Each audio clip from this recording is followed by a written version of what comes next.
I didn't notice the extra boy until I looked at the group photo later that night. He was standing in the back, grinning just a little too wide, and no one could remember his name. Our 8th grade class went on a field trip to the City History Museum. It wasn't a particularly exciting place. Dim lighting, dusty glass cases, old mannequins in pioneer clothes, but it got us out of school for the day. I was one of the parent chaperones, helping out Mr. Halter, the social studies teacher.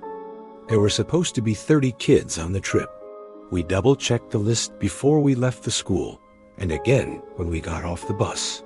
30 kids, all accounted for. But something felt off from the beginning. During the tour, there was this boy in the back of the group, quiet, pale, always looking down. I thought he might have been new or just shy. I asked Mr. Halter about him during a break, casually. "Is that one of your students?"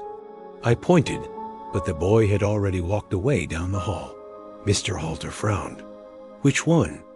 I hesitated. "The kid in the black hoodie. Pale, kind of short." He scanned the students. "You mean Marcus?" But I'd already seen Marcus earlier. This kid wasn't him. Maybe I was mistaken, I thought. Things got stranger when we broke into small groups. I was leading 6 kids through the upstairs exhibit's old medical tools, antique furniture, photos from the 1800s. The lighting was terrible up there, yellowish and flickering. It smelled like mold and floor wax. One of the girls, Brianna, tugged at my sleeve. "Who's that?" I followed her gaze to the far end of the hallway, where a small figure was standing by the roped-off staff door. It was the same boy black hoodie, head down, not moving. The door creaked open slightly behind him, though no one touched it. Then he turned and slipped inside. "Hey," I called out. I rushed down the hallway, pushing open the door he'd gone through. Behind it was a stairwell, narrow, dusty, leading downward into darkness. There were signs all over it: staff only, restricted area, do not enter. I didn't go down. I just stood there, listening. I thought I heard something, a whisper, maybe, or footsteps. But the longer I listened, the more it sounded like breathing. Not my own. I closed the door and rejoined the kids, brushing it off. Probably just someone who got lost. That night, I was going through the photos I'd taken on my phone, pictures of the exhibits.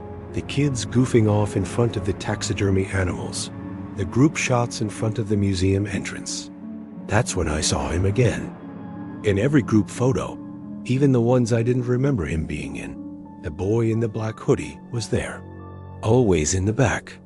Always looking straight at the camera, even when others weren't. His face was pale, almost gray. And his smile, just barely there, looked ... wrong, like it didn't belong to a kid. I zoomed in on one picture, and my stomach dropped. His eyes weren't right. At first, I thought it was red eye from the flash, but they weren't red. They were just ... dark, like 2 holes. I showed the photos to Mr. Halter the next morning. He flipped through them slowly, his face growing more and more pale. "I don't know who that is," he said finally. "He's not in my class." We cross-checked the attendance again. 30 names. 30 permission slips. I even asked some of the students directly. None of them could name the boy. A few remembered seeing him, but no one could say where he sat on the bus, who he partnered with, or even what his voice sounded like. I decided to call the museum, just to ask if they'd seen anything unusual. The receptionist transferred me to the building manager, a man named Carl. I gave him a vague description of what happened. There was a pause on the other end of the line. "You said he went into the stairwell near the 2nd floor medical exhibit?" Carl asked. "Yeah." Another pause. "We don't use that stairwell anymore," he said. "It connects to the old archives in the basement. Hasn't been open to the public in decades. We keep it chained from the inside." I told him I'd seen it open. I'd seen the boy go in. Carl lowered his voice. "You're not the first person to say something like this." "What do you mean?" He hesitated again. A few years back, a school group reported a similar thing. A kid who didn't belong. Always near the old stairwell. Thing is, back in the 1950s, there was a fire in the basement archives. Killed one of the maintenance boys. They said he got trapped behind a shelf. He was wearing a black school hoodie when they found him. I didn't know what to say. Carl sighed. We've tried to seal it off properly, but that door always ends up ajar again. I didn't sleep well for weeks after that. I kept checking the photos, thinking maybe I imagined it, but the boy is still there. Every photo, still smiling, still watching. I deleted them all eventually, but sometimes when I scroll through my phone at night, I swear I see a glimpse of that gray face in the thumbnails, just for a second, before it vanishes. And sometimes I wonder, we only thought we brought back 30 kids on that bus. But what if we didn't? What if we brought back 31? We thought we were alone in the old hospital. Then we heard the elevator ding, and there hadn't been power for years. This happened in 2011, when I was a junior in high school. Our class took a field trip to a local historical landmark that used to be a massive medical complex in the 1930s. It had been converted into a museum and event space, except for one wing, which was still sealed off and crumbling from age. That wing used to be the hospital's long-term psychiatric ward. Naturally, my friends and I made it our mission to sneak in. There were 4 of us, me, Ryan, Taylor, and Josh. We were the typical group of smartasses who always pushed the limits. While the teachers guided the rest of the class through a war memorabilia exhibit, we broke off and slipped through an old side corridor, blocked by a half-broken staff-only sign. The moment we stepped into the abandoned wing, the air changed. It was noticeably colder. Dust hung thick in the air, and everything smelled faintly of rust and old mop water. Our footsteps echoed on the tile floor as we made our way past busted wheelchairs, peeling wallpaper, and rusted medical carts. It was the kind of place where you didn't want to speak too loud, like the walls were listening. At first, it was fun. We joked about ghosts and dared each other to peek into rooms. Some still had beds in them, along with forgotten charts and crumbling patient files. But the deeper we went, the less we laughed. The silence in that place was heavy, and we all started noticing the same thing. There were footprints in the dust-fresh ones that didn't match ours.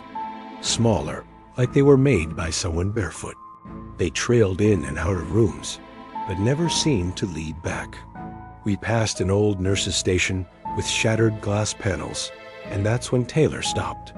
Did you hear that? We all froze. It was faint, but unmistakable. The sound of a soft, dragging step coming from somewhere down the hall. Not fast, not rhythmic, just slow, uneven, like someone walking with a limp. Ryan whispered, "Maybe it's another student." But we all knew the rest of the class was supposed to be in the opposite wing. Josh peeked around the corner. No one's there. We turned back to the way we came, deciding we'd pushed our luck far enough. But when we reached the door we'd entered through, the one with the broken staff-only sign, we found it sealed shut. A massive rusted chain had been looped through the handles from the inside, padlocked tightly. We hadn't seen it on the way in, and none of us had heard anyone behind us. Ryan yanked the door. What the hell? It was open. That's when the lights flickered, only for a second. Just enough to make the hallway glow sickly yellow before plunging back into dimness. Then, from deeper down the hall, we heard it again. Step, drag, step, drag. This time, it was closer. We backed away from the door, trying to figure out another way out. Taylor suggested the stairwell near the old operating theater, which we'd passed earlier. We ran toward it, not bothering to whisper anymore. At the base of the stairwell was a rusted gurney tipped sideways, blocking the path. While the others tried to shove it aside, I looked up the stairwell and saw a figure standing on the next landing. It was only visible in silhouette thin, slumped, unmoving. I couldn't make out its face, just the outline of what looked like a hospital gown, and the fact that it had no shoes. My voice cracked. "Guys!" The others looked up. Taylor screamed. The lights flickered again, once, twice, and the figure was suddenly closer. Half a flight down, still not moving, but definitely watching us. We took off back down the hall, not even bothering to be quiet. Our footsteps thundered through the corridor. Ryan kept shouting that this had to be some prank, that someone was messing with us. Then we heard it again. Ding. An elevator bell. We stopped. There were no working elevators in that wing. The doors were sealed, the wires cut. But when we turned, one of them half collapsed and rusted shut was standing wide open. Inside, the light was on, and there were footprints, wet, barefoot footprints leading inside. Josh whispered, "We didn't come in here." Taylor turned and bolted. "Forget this. I'm finding a window." We followed, sticking close. Eventually, we reached a room with shattered glass and metal bars outside. Josh started trying to pry one loose. That's when I looked back. At the far end of the hall, barely visible in the dim light, was the figure again. Closer now, head tilted, standing just outside the elevator. I blinked. It was gone. We didn't wait. Somehow, Ryan managed to kick out enough of the window for us to crawl through. We dropped down into a small alley behind the building, cut up and covered in dust, and ran straight for the museum lobby. When we burst back inside, the guide looked shocked. So did the teacher. They asked where we'd gone, why we were covered in dirt. We told them we got lost in a back hallway. We didn't mention the chain, or the elevator, or the thing that had followed us. A few days later, I checked the historical records for the hospital online. Turns out that old wing had been closed suddenly in the early 80s after a psychiatric patient went missing during a fire drill. They never found his body, just footprints, leading into an elevator shaft that had no car inside. The shaft was welded shut shortly after. But I still think about that moment. The ding of the elevator, the cold air, the dragging footsteps behind us. And I always wonder, if we hadn't run fast enough, would we have been trapped in that wing too? With him? I was halfway out of my tent when I heard Miss Green calling my name from the trees. Only she was still asleep in her sleeping bag, less than 10 feet away. This happened in the fall of my sophomore year. Our biology class went on an overnight camping trip to a national park as part of some ecology project. It was supposed to be fun, a break from the usual school routine. Seymours, stargazing, hiking trails. You know, the usual. There were about 20 of us, plus 2 teachers, Ms. Green and Mr. Kessler. We got there in the afternoon, set up our tents, and started a fire with the help of a park ranger who met us at the trailhead. He was older, maybe in his late 50s, with leathery skin and a quiet, serious way of speaking. His name tag said Ranger Miller. He went over the typical safety stuff: watch for poison ivy, don't feed the wildlife, keep your tents zipped. But then, right before he left, he gave us this warning that stuck with me. He said, whatever you do, don't go wandering into the woods after dark, even if you hear something familiar. There's something out here that likes to mimic voices. At first, we thought he was joking. A few of us laughed. But he didn't. He looked straight at Ms. Green and said, I'm serious. Make sure your students stay near the fire. Don't go chasing after any voices you hear at night. They're not real. After he left, a few of the guys made jokes about skinwalkers and forest ghosts. And honestly, we all kind of brushed it off. Just a creepy ranger trying to scare us city kids. But later that night, it didn't feel so funny. It got cold fast after the sun went down. The fire crackled in the middle of camp, and most of us were huddled around it with blankets and mugs of hot chocolate. I remember how dark it got, really dark. The kind of darkness you don't get near cities. No lights, no distant hum of traffic. Just the sounds of the forest, the occasional owl, twigs snapping, leaves rustling in the wind. Around 10:30, Ms. Green called it a night and zipped into her tent. The rest of us stayed up a bit longer, talking and trying to scare each other with dumb stories. One by one, people started heading to their tents. Eventually, it was just me, my friend Leo, and a girl named Naomi still awake. That's when we heard it. A voice soft, distant coming from the trees. Leo, Naomi. We all froze. The voice was quiet, but unmistakable. It was Ms. Green's voice, calling out from the woods just beyond the tree line. At first, we thought she'd maybe gone to use the bathroom and gotten turned around or something. But Leo turned and pointed to her tent. Her flashlight was still on inside, and through the mesh flap, we could see her silhouette. She hadn't moved. Did she sleepwalk or something? Naomi whispered. Then the voice came again, closer this time. Still soft, but wrong. Like someone trying to sound like Miss Green, but not quite getting it right. The tone was off. Too flat, no urgency. Just repeating names like it didn't understand them. Leo, Naomi, come here. We stepped away from the fire, instinctively moving closer to each other. Then it said my name. Not loud, not aggressive, just deliberate. Eric. That was enough for me. I grabbed Naomi's arm and said, "We're waking up the teachers. Now." We backed toward the tents, not taking our eyes off the tree line. That's when Leo whispered, "Look." At the edge of the forest, something was standing between two trees. It was too far to make out clearly, just a shadow darker than the darkness around it. But it was tall, too tall to be Miss Green, and it wasn't moving, just standing there, perfectly still, until it tilted its head, not like a person, more like a puppet on a string, a jerky, unnatural tilt to the side. That's when I realized I couldn't hear the forest anymore. No wind, no insects, just the fire and the blood pounding in my ears. We backed into the teacher's tent area and unzipped Miss Green's flap. She sat up immediately, groggy but alert. "What's wrong?" Before we could answer, we all heard it again clear, right behind us now. "Eric, come here." Miss Green's face went pale. She stood and grabbed a flashlight, shining it toward the woods. But there was nothing there now. The trees stood silent, still. She didn't ask questions.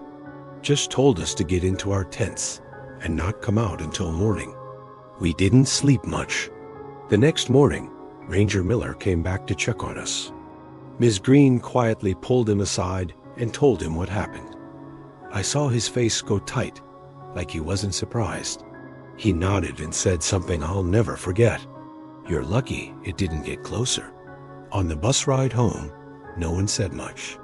But later, Naomi admitted something that still gives me chills. She said when we first heard the voice, she'd almost answered, almost stood up and walked toward it without thinking. Like something in her brain told her it was safe, familiar. Only it wasn't. We don't talk about that night much anymore. But I haven't gone camping since.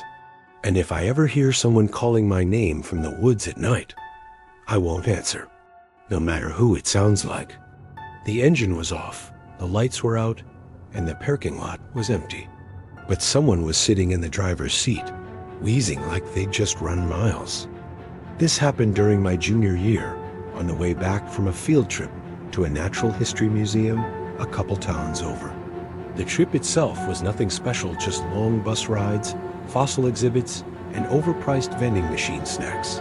But the ride back, that's when things went wrong. I had a habit of dozing off on buses. Something about the motion, the engine rumble, the hum of conversation, it just knocked me out. I guess I fell asleep about 20 minutes into the return trip. It was still light out. When I opened my eyes, it was pitch black, and I was alone. At first, I thought maybe the bus was just idling while everyone got off. But something felt off right away. No voices, no shuffling backpacks, just silence. The air inside the bus was stale, stuffy, and cold, unnaturally cold, like someone had left the windows open in December. I sat up grudgingly and looked around. Every seat was empty. No students, no teachers. I called out, "Hello?" Nothing. That's when I noticed the bus wasn't moving. I looked out the window and saw rows of parked vehicles under dim, flickering street lamps. An empty school lot. No people. No noise. Just the bus and whatever dim orange glow came from the lot lights above. Still dazed, I stood up and walked toward the front. That's when I saw someone sitting in the driver's seat. They weren't moving, just sitting there, not looking back, shoulders hunched, their head tilted slightly down. Hey?" I said. No answer. I got closer, expecting it to be Mr. Parson, our regular driver. But something wasn't right. The person was too tall, their back too broad. Their hair was greasy, matted, and clumped at the neck. And then I heard this heavy, wet breathing. Ragged inhales through the nose.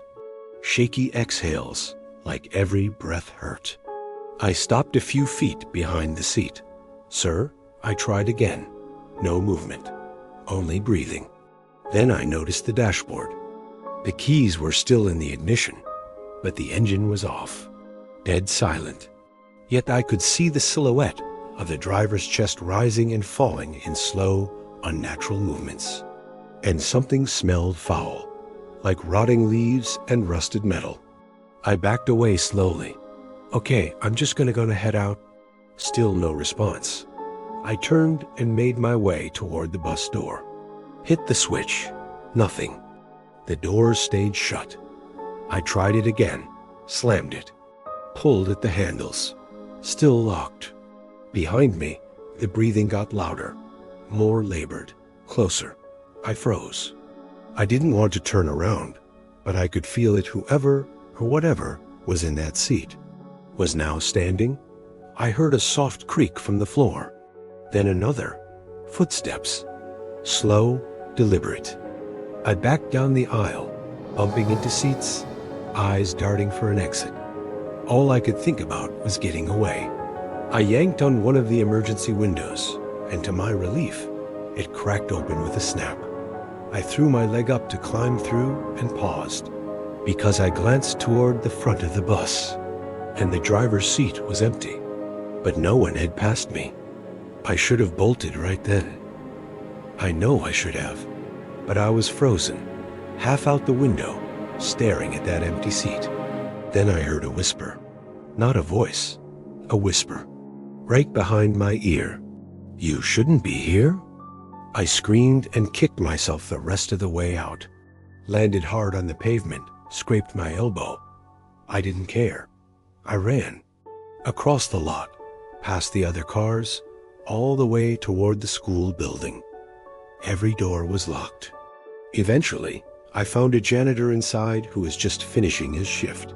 I must have looked insane, bleeding, panicked, rambling about being trapped on the bus. He walked me back to the lot. The bus was still there, still off, but now it was empty. No driver, no sign anyone had been there. The janitor radioed for the principal and called my parents. I didn't sleep at all that night. The next day, I asked Mr. Parson, our actual bus driver, if anything weird happened after the trip. He looked confused and said he never drove our class back. He'd called in sick that morning. They'd sent a backup driver. But when the school checked the logs, there was no name, no paperwork, no one who matched the description I gave. It's like whoever drove us wasn't on record. And to this day, I have no idea what would have happened if I'd stayed on that bus just a few minutes longer, or what that thing really was, sitting in the driver's seat, breathing, waiting for me to wake up. When I turned to leave the exhibit, I heard a second pair of footsteps behind me, but my reflection was still facing the mirror, smiling. Our school took a trip to the State History Museum last spring. It was one of those all-day outings that everyone looks forward to, mostly because it meant skipping classes. I was in 10th grade at the time, and I remember we had just finished lunch in the museum cafe when we were given an hour to explore on our own in small groups. Most people flocked to the newer tech and war exhibits, but I was always into weird stuff. That's how I ended up wandering into the Hall of Illusions, a leftover section of the museum filled with optical tricks, antique carnival mirrors, and strange, twisted corridors that disoriented you the deeper you went. I didn't realize I was the only one in there until it got quiet. Too quiet. The kind of silence that presses in around your ears. I looked around and didn't see a single other student or staff member. Just me and my reflections. The lighting in that part of the museum was dim, with soft blue spotlights casting eerie shadows across the floor. The walls were lined with tall, curved mirrors. Some stretched your body, some made you squat and wide. A few reflected you at angles that didn't match where you were actually standing. At first, it was fun. I took a few photos, laughed at how distorted my face looked in one of the warped glass panels. But then I got to the back of the exhibit, a dead-end room surrounded entirely by mirrors.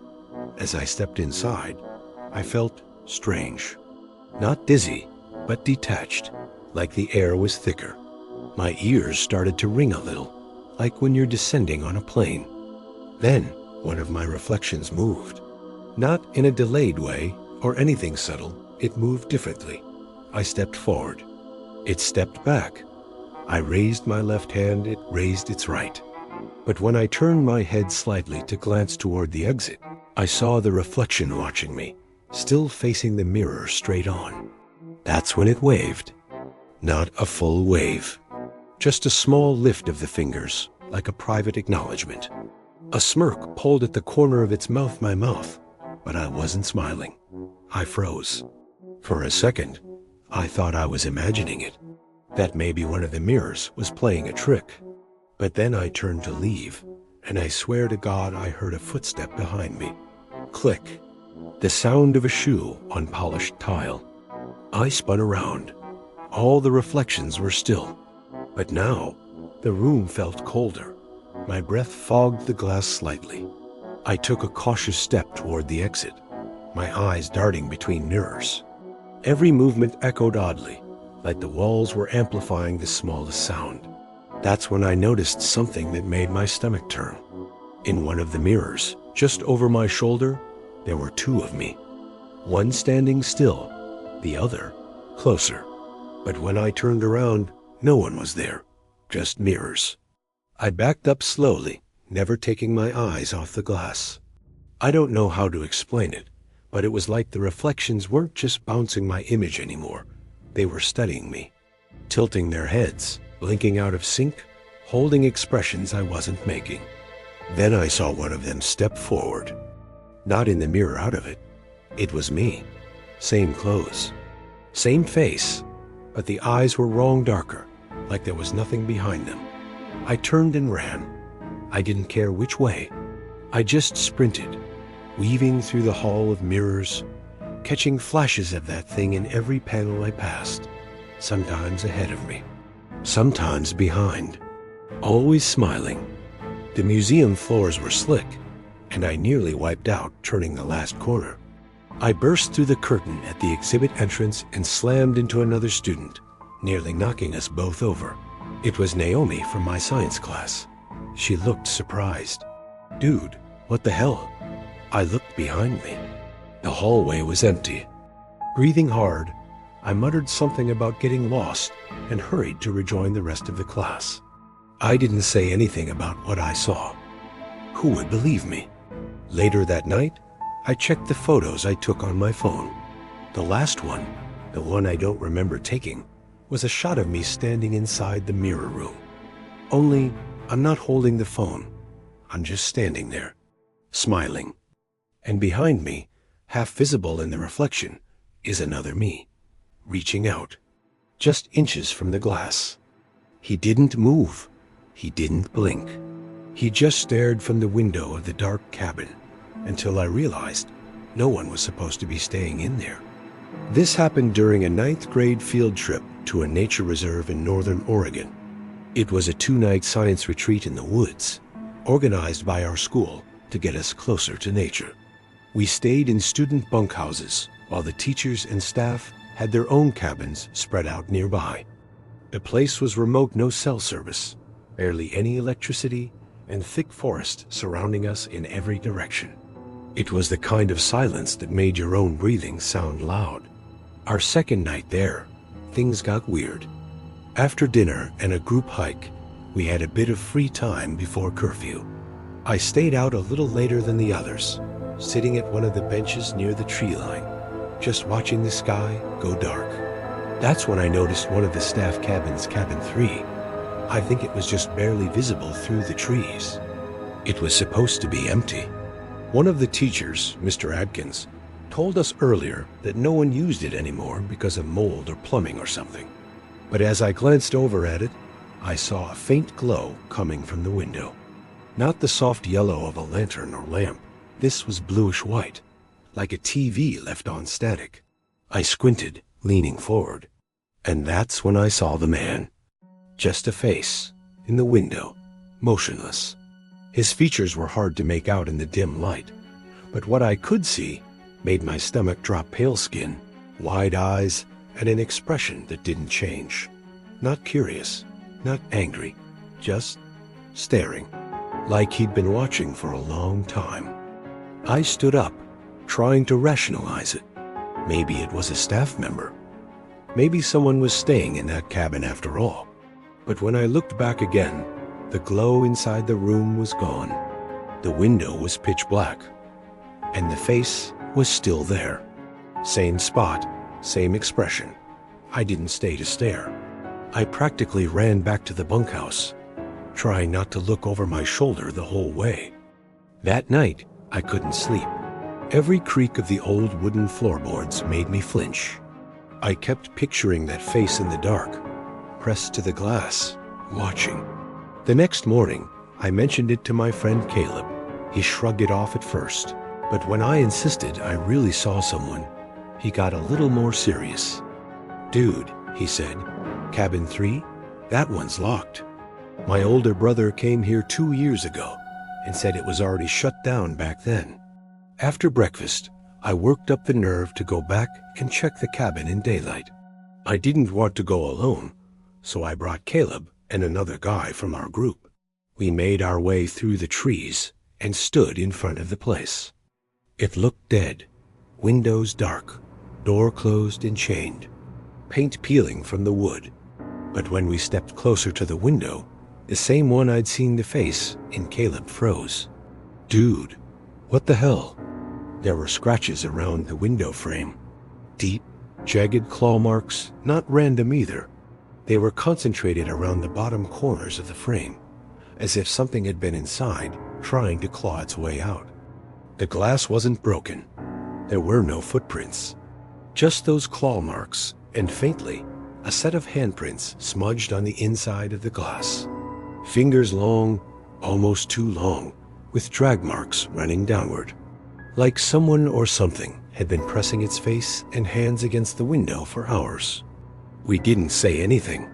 We just backed away and walked fast back to camp.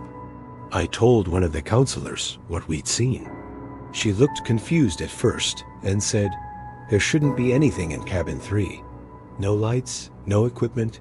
It's been locked up for months." Later that day, she came back to find us. Her face was pale. She said the inside of the cabin was covered in dust. No signs of anyone living there. No working electricity. But the window had fresh smudges on the glass. And the claw marks? They hadn't been there the day before. I didn't sleep that second night either. And when I looked out the bunkhouse window, I swore I saw a shape standing at the edge of the woods. Too far to see clearly, but not far enough to feel safe. I never found out what I saw in that window, but I still think about that face. And those claw marks? Because whatever was in there wasn't trying to get in. It was trying to get out. When they pulled him out, his clothes were damp with dirt, his fingers were bloodied, and he kept mumbling about men with no eyes whispering underground. This happened on a field trip to an old Civil War battlefield in Virginia, one of those historic sites where they dress up like soldiers and fire off fake cannons for the crowd. I was in 11th grade at the time, and our U.S. history class had driven up for the day. It was supposed to be educational. You know, marching drills, preserved trenches, some musket demos. What they didn't expect was for one of us to disappear into the ground. It was my friend Brandon, a quiet, lanky kid with a thing for war history and a habit of doing dumb stuff for a laugh. We were part of the last group of the day, walking through a trench system that had been preserved behind rope barriers and thick brush. The park ranger leading us explained that this area was where a regiment of soldiers had once tried to dig beneath enemy lines and plant explosives. Then someone asked, "Is any of the tunnel still around?" The ranger smiled and said most of it collapsed years ago, but there were rumors that parts of the original underground passage still existed, sealed off, hidden beneath the dirt. That's all Brandon needed to hear. When the tour moved on, he lagged behind. I was near him when he stopped at a break in the barrier, a sunken patch of ground that looked like it had caved in a long time ago. Inside the depression was a narrow hole, maybe 2 feet wide, with bricks crumbling around the edges and the faint smell of wet soil rising from it. He turned to me and grinned. Bet this was one of the tunnels. I told him to knock it off and catch up, but he was already crouching down, flashlight in hand, because of course he had one. Then he crawled in. I watched, nervous, as his feet disappeared into the hole. I waited about 30 seconds before I heard a distant yell from inside. "Dude, it goes way down." Then crack. The ground around the opening gave way. A thick chunk of earth collapsed behind him, sealing the entrance almost instantly. Just like that, he was gone. I screamed for help. The ranger came sprinting back, and within minutes, park staff were on radios, calling for rescue crews. They roped off the area and began digging with shovels and tools, carefully trying to reopen the hole without causing another collapse. We were all in shock. No one really knew what to say. But then just 15 minutes later, someone shouted that they heard something. Voices. Scratching. They cleared the last layer of dirt, and Brandon's hand shot up from the hole, covered in mud and trembling. They pulled him out, and I swear to you, it didn't look like he'd just been down there a few minutes. His hair was matted, face streaked with grime, lips cracked like he'd gone days without water. His nails were torn, and his eyes looked like he hadn't slept in years. He kept whispering the same thing over and over. They were watching me. The men with no eyes. They wouldn't let me leave. They rushed him to the hospital. The doctors said he was dehydrated and in shock, like someone who'd been trapped underground for days. But it had only been 15 minutes. I visited him the next day. He barely spoke, just stared at the window and muttered things like, "They don't breathe. They just listen." When he finally looked at me, he said something I'll never forget. "I saw the soldiers, man. They were crawling, not walking. Their mouths didn't move, but I could hear them whispering. They said they've been there since the battle, waiting." I tried to tell myself he was hallucinating, that maybe there was bad air down there, or panic made his brain play tricks on him. But here's the part that still keeps me up at night. A few days later, the Park Service sealed off the area permanently. But before they did, one of the rangers pulled me aside quietly and told me something strange. When they inspected the tunnel, they found something carved into the brick, deep inside, near where they pulled Brandon out. It wasn't new. The words were faded, weathered. "We are still here." And next to it, a date. April 6th, 1865. The day after the battle ended. The day the tunnel supposedly collapsed, burying the last group of soldiers alive. No one talks about it now, Brandon moved away that summer. He stopped answering texts, deleted his socials. Last I heard, he was living off-grid somewhere in Montana. But sometimes I think about that sealed hole, and the men with no eyes still whispering beneath the dirt, waiting for someone else to crawl in. He told us a story about a boy who vanished on the trail in 1993. Later, we learned he'd been missing since 1993 too. This happened on a weekend field trip to Redwood Falls Nature Preserve when I was in high school. It was a small outing, just 9 students, 2 teachers, and 1 guide. Or at least, that's what we thought. We were supposed to have a park ranger named Danielle lead the hike, but when we arrived at the trailhead, a tall, pale man in a green ranger uniform greeted us instead. He had this old canvas hat pulled low over his face and introduced himself as Mr. Grayson. Said he was filling in for Danielle, who was caught up with an emergency. He didn't smile once. From the start, something about him put me on edge. He walked stiffly, like every step was forced. His voice was hoarse and flat, like he hadn't used it in years. The adults didn't question him. He wore the uniform. He had the keys to the trail gate. He knew the area. That was enough, I guess. The trail cut deep through the wood's huge trees, thick undergrowth, and this eerie quiet that made you feel like the forest was listening. Mr. Grayson didn't talk much unless someone asked him a question. But halfway into the hike, while we rested near a fallen log, he decided to share a story. Unprompted. There used to be more kids on these trails, he said, looking down the path, until the disappearances started. We all fell quiet. One of the girls asked what he meant. He kept staring forward. 1993. A boy named Caleb Morgan wandered ahead of his class. They found his shoe 10 feet off the trail, and that was it. No prints, no signs of struggle. Like he'd been swallowed whole. Someone chuckled nervously, but he didn't smile. 3 years later, he continued, a teacher vanished while looking for a missing student. Then 2 hikers, all in the same stretch of forest. Some say it's the river.